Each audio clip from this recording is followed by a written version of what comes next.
नमस्कार श्रोते मी तुमची गॉसिप गर्ल आरजे वैष्णवी तुम्हा सर्वांचं स्वागत करते only on smile FM 90.8 radio station Akluj. श्रोतो, तुम्ही जर भारताचा इतिहास जाणून घेतला ना, म्हणजे मी खूप पुरातन इतिहासाबद्दल बोलते, तर सांगायचं झालं तर प्रत्येक गोष्टींमध्ये स्त्रिया याच अग्रगण्य आहेत. सांगायचंच झालं, उदाहरण द्यायचंच झालं तर आर्थिक गोष्टींसाठी सुद्धा आपण एका देवीची प्रार्थना करतो, बुद्धीसाठी सुद्धा एका देवीचीच प्रार्थना करतो आणि कलेसाठी सुद्धा एका देवीचीच प्रार्थना करतो. एवढंच काय तर शक्तीचं, शौर्याचं प्रतीक म्हणून सुद्धा आपण एका देवीचीच प्रार्थना करतो, नाही का? सांगायचं झालं तर आपला इतिहास आपल्याला सांगतो की स्त्री फक्त चूल आणि मूल याकरता कधीच भारतामध्ये नव्हती. भारतामध्ये स्त्रीचं अस्तित्व हे एका वेगळ्या लेवलचं होतं आणि कुठेतरी ते आपण विसरतोय. पण म्हणूनच मी तुमची गॉसिप गर्ल आरजे वैष्णवी तुमच्यासाठी अशा काही खास गोष्टी घेऊन येत असते. त्या गोष्टींवरून आपला इतिहास आपल्याला समजतो आणि आपण सुद्धा पुन्हा एकदा आपल्या इतिहासात किंवा आपली जी काही खरी पाळमुळं आहेत त्या पाळमुळांकडे वळतो आणि आपला इतिहास जागृत ठेवतो आणि खरी स्त्री काय आहे हे समजून घेतो. ज्या मनगटात बळ, बुद्धी आणि चातुर्य आहे तोच स्वकर्तृत्वावर लोकाभिमुख राजा बनू शकतो असा संदेश देणाऱ्या व ज्यांच्या कृतिशील कार्याचा उल्लेख भारताच्या इतिहासात सोनेरी अक्षराने केला जातो अशा लोकमाता अहिल्याबाई होळकर यांच्याबद्दल आज आपण माहिती जाणून घेणार आहोत. श्रोतो, सर्व धर्म समभाव, अस्पृश्यता उच्चाटन, सामाजिक एकात्मता, स्त्री पुरुष समानता, गोरगरिबांविषयी कळवळा, हुंडा पद्धतीचे उच्चाटन, अनिष्ट चालीरीती, रूढी परंपरांचा बिमोड, मूल दत्तक वारसा हक्क, प्रजेविषयी तळमळ अशा कितीतरी समाज सुधारकांचे कृतिशील कार्य करणाऱ्या लोकमाता अहिल्याबाई होळकर यांचा जन्म 31 मे 1725 रोजी अहमदनगर जिल्ह्यातील जामखेड तालुक्यातील चौंडी या छोट्याशा खेड्यात धनगर समाजातील मानकोजी व सुशीलाबाई शिंदे यांच्या पोटी झाला. श्रोतो, लोकमाता अहिल्याबाई होळकर यांनी जे काही कार्य केलेलं आहे ते कार्य आजच्या युगात सुद्धा म्हणजे 21व्या शतकात सुद्धा तितकंच रिलेटेबल आहे. म्हणजे हुंडाबळी ह्याबद्दल आता जास्त काही बोलायलाच नकोय. म्हणजे आपण जिकडे बघू तिकडे याबद्दलच्या केसेस आपण सातत्याने ऐकतोय. म्हणजे सोशल मीडिया आलं, युट्यूब आलं, न्यूज चॅनल्स आले किंवा अजून कोणताही प्लॅटफॉर्म आहे त्या ठिकाणी सध्या हुंडाबळी याबद्दल भरपूर चर्चा सुरू आहे आणि म्हणूनच आपला इतिहास जाणून घेणं हे फार गरजेचं आहे. म्हणजे इतिहासात अशा काही महान व्यक्तींनी काही महान कार्य करून ठेवलेलं आहे. ते कार्य ते फक्त त्याच काळापुरतं नाही तर ते संपूर्ण आणि त्याला कोणत्याही काळाचं बंधन नाहीये. एखाद्या परंपरेप्रमाणे ते कार्य चालत राहिलं पाहिजे असं मला वाटतं. मानकोजी शिंदे हे सर्वसामान्य परिस्थितीतील असून देखील ते विद्वान व दूरदर्शी गृहस्थ होते. 18व्या शतकामध्ये आजच्या सारखी शिक्षणाची साधने उपलब्ध नसताना देखील त्यांनी अहिल्याला शिक्षणाची घरीच व्यवस्था केली होती. अहिल्या मातेचे जीवन घडविण्यात त्यांचा फार मोलाचा वाटा होता. अवघ्या 18 वर्षांची असतानाच होळकर घराण्याचे संस्थापक राजर्षी मल्हारराव होळकरांचा 12 वर्षांचा एकुलता एक शूरवीर मुलगा खंडेराव यांच्याशी अहिल्यांचा विवाह 20 मे 1733 रोजी पुण्यातील शनिवारवाडा येथे झाला. श्रोतो, काळ कितीही बदलला ना तरी सुद्धा शिक्षणाचं महत्व हे अगण्य असणार आहे. म्हणजे आता एक काही दिवसांपूर्वीच मी एक सोशल मीडियावरती रील पाहिली होती. एक कोर्टमधील सीन होता, म्हणजे ती रिअल केस होती कोर्टमधली. जज ती केस हेअरिंग करत असतात आणि जे काही अपराधी म्हणून ज्या काही एक खूप वृद्ध महिला तिथे आलेल्या असतात त्यांना अपराधी म्हणून तिथं आणलेलं असतं किंवा त्यांच्यावरती गुन्हा दाखल केलेला असतो. तर त्यांचं शिक्षणाचं महत्व म्हणजे त्या व्हिडिओतून मला समजलं की यार, तुम्ही कोणत्याही क्षेत्रात शिक्षण घ्या पण तुमच्या शिक्षणाचं महत्व किती आहे आणि ते शिक्षण तुम्हाला मरेपर्यंत कसं उपयोगी पडतं ना हे त्या व्हिडिओच्या रूपातून मला समजलं. त्या व्हिडिओमध्ये त्या ज्या काही वृद्ध महिला होत्या त्यांचं शिक्षण हे केमिस्ट्रीमधून झालेलं होतं आणि त्यांच्यावरचे आरोप हे कसे खोटे आहेत ते त्यांनी त्यांच्या शिक्षणाच्या माध्यमातून जज समोर मांडला आणि जजने देखील त्यांना विचारलं की तुमचं केमिस्ट्री झालेलं आहे का. तर हे आहे शिक्षणाची पॉवर की तुमचं जर शिक्षण झालं असेल ना तर त्या शिक्षणामुळे तुम्ही कुठेही अडणार नाही. म्हणजे तुमच्यावरती जर खोटे नाटे आरोप होत असतील तर त्या आरोपाला सुद्धा तुम्ही प्रत्युत्तर देऊ शकाल किंवा तुम्ही कसे सेफ आहात किंवा तुम्ही कसे बरोबर आहात हे तुम्ही ठामपणे सांगू शकाल. त्यामुळे शिक्षण हे सगळ्यात जास्त महत्वाचं आहे. तुम्ही कोणतीही डिग्री घ्या परंतु शिक्षण पूर्ण करा आणि त्यानंतरच तुम्हाला ज्या क्षेत्रात आवड आहे त्या क्षेत्रामध्ये तुमचं पुढचं शिक्षण घ्यायला सुरुवात करा. पण पाहिलं की अवघ्या 8 वर्षांच्या असतानाच 12 वर्षांचे शूरवीर खंडेराव यांच्याशी अहिल्याबाईंचा विवाह झाला. लग्नानंतर लगेच आपल्या चतुर, क्षमाशील व शांत स्वभावाने त्यांनी कुटुंबातील सर्वांची मने जिंकून घेतली. त्यांना मालेवार व मुक्ताबाई अशी 2 अपत्ये झाली. दूरदृष्टी ठेवून मल्हाररावांनी देखील पुरुषप्रधान संस्कृतीच्या काळातही सुनेला तत्कालीन दरबाराची मोडी मराठी लिहिणे, वाचणे, गणित इत्यादी गोष्टी शिकवल्या. तसेच घोड्यावर बसणे, दानपट्टा फिरवणे, युद्धाचे व राजकारणाचे डावपेच आखणे, लढाया करणे, पत्रव्यवहार करणे, न्यायनिवाडा करणे इत्यादी प्रशिक्षण दिले. परिणामी अहिल्याची सामाजिक व राजकीय बुद्धी ही परिपक्व झाली आणि म्हणूनच शिक्षण हे फार महत्वाचं आहे. आणि त्या काळात सुद्धा कधीच कोणी भेदभाव केला नाही की स्त्रियांनी फक्त चूल आणि मूल करायचं, तर मग आपल्यासारख्या सर्वसामान्य व्यक्ती स्त्रियांना चूल आणि मूल किंवा उंबरट्याच्या आत ठेवणं किंवा त्यांच्यावरती हे बंधन लावणारे कोण, नाही का? आपला जर इतिहास आपण पाहिला ना, तर स्त्रिया या कला क्षेत्रात होत्या, अर्थक्षेत्र, विज्ञान क्षेत्र, प्रसंगी रणांगण क्षेत्र अशा चौफेर क्षेत्रांमध्ये स्त्रियांनी त्यांची कामगिरी ही उत्तमच दाखवलेली आहे. म्हणून स्त्रियांवरती बंधन लादणं हे आजच्या काळात देखील होत असलं तरी देखील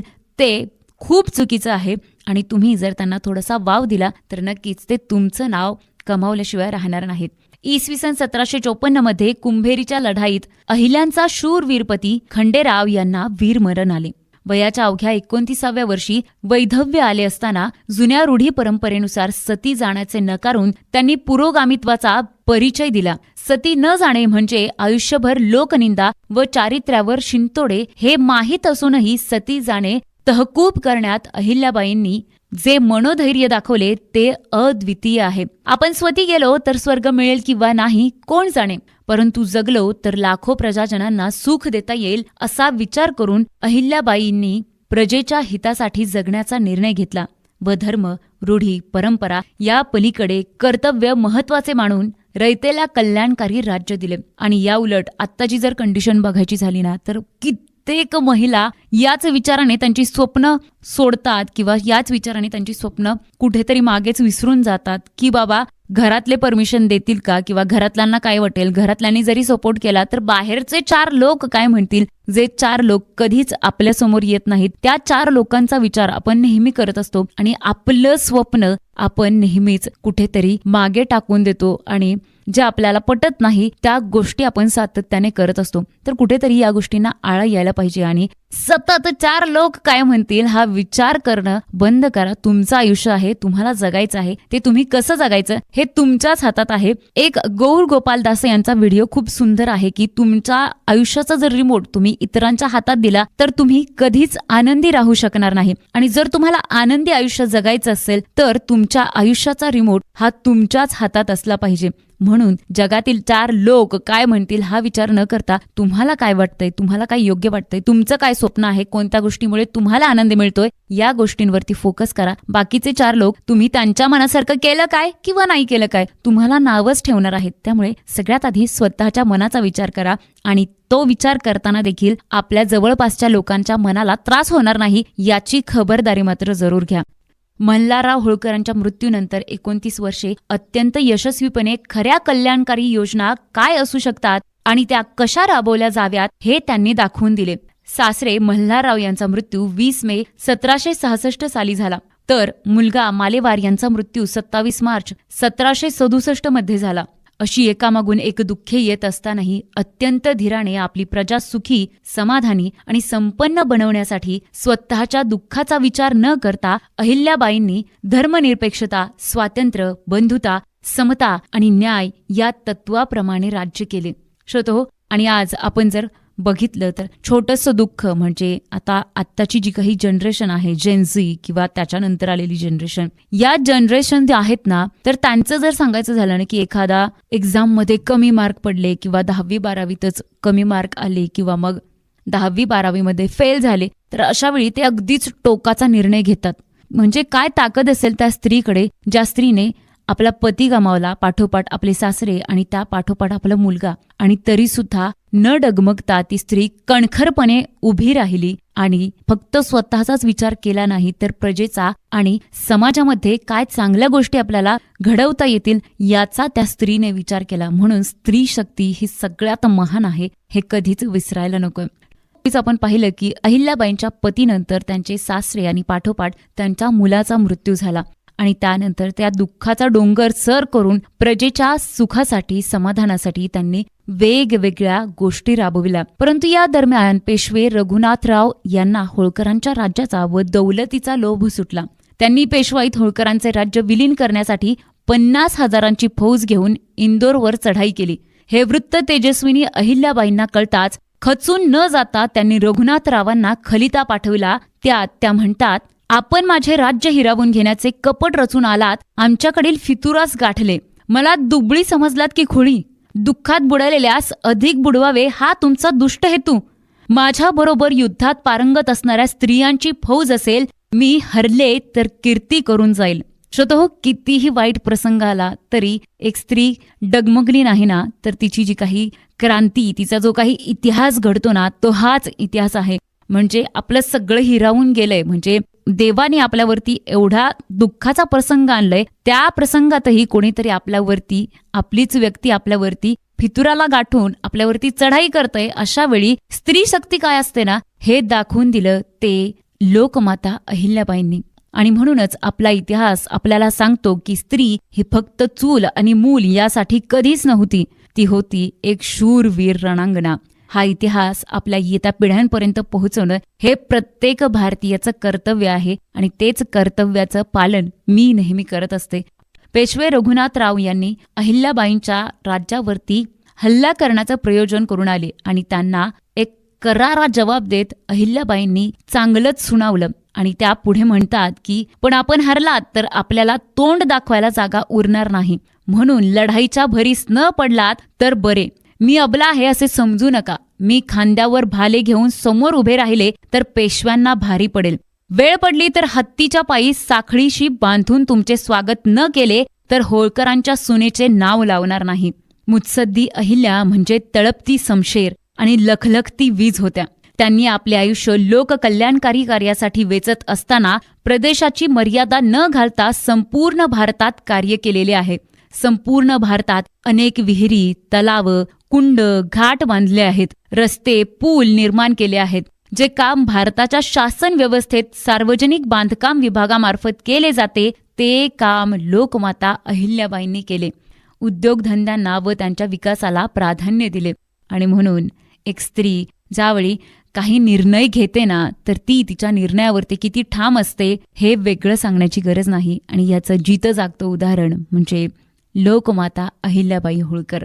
मल्हाररावांच्या मृत्यूनंतर इंदोरवरून संस्थानाची राजधानी महेश्वर या ठिकाणी आणून कारागीर, मजूर, विणकर, कलावंत, साहित्यिक अशा गुणी लोकांच्या विकासासाठी जमीन, पैसा, घर इत्यादी सोयी उपलब्ध करून दिल्या.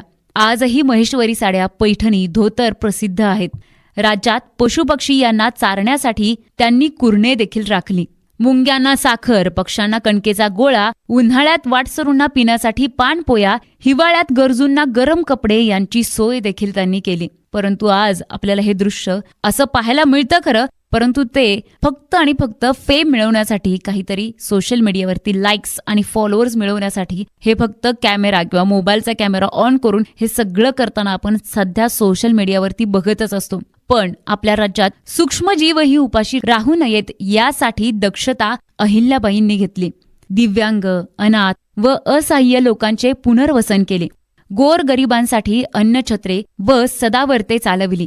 वस्त्रांचे वाटप केले. प्रवाशांसाठी मार्गावर अरण्यमय प्रदेशातही आमराई, बगीचे, वृक्षारोपण, विश्रांतीसाठी ओटे व धर्मशाळा बांधल्या.